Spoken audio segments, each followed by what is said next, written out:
We're going to go ahead and take a look at hexadecimal real quick. We're not going to get as intricate as we did with octal. Alright? Mainly, it's going back and forth between a table. So let's take a look at the number in hexadecimal. Let's say this number is 1A5. Okay? I'm going to tell you the tech, you should be able to see it, right, because we got letters, but we can write down here with a subscript of 16 as well, let you know it's hexadecimal. Alright, just like all the others, we're going to go from hex here to decimal first. We're going to go hex to decimal. Alright, so we're going to take each one of these, and now 16 is the base for hexadecimal, so I'm going to be going 5 times 16 to the 0. I'm going to take 10, because if you look at your table or hexadecimal, right, we go 9, and instead of 10 we go A through F. So 10 through 15 is really A through F.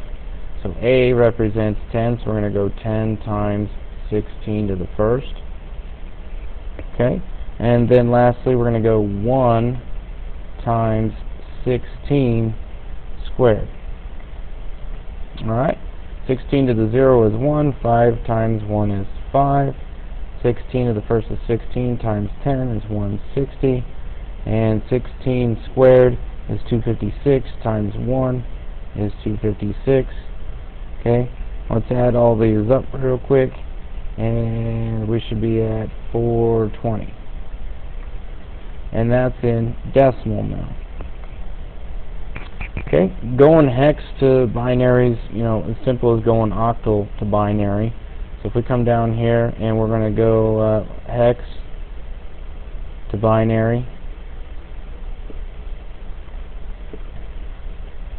we're going to use the same number here just for simplicity purposes. Alright, we have 1A5, okay, and that's in hex here.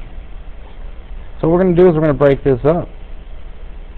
If we were to write the number 5 in binary, we would get 0, 1, 0, 1. If I were to write A in binary, remember A is 10 in decimal, so we know that it is 1, 0, 1, 0. And then 1 in binary is just 0, 0, 0, 1.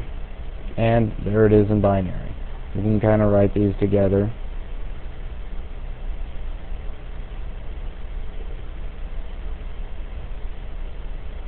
So there's hex to binary.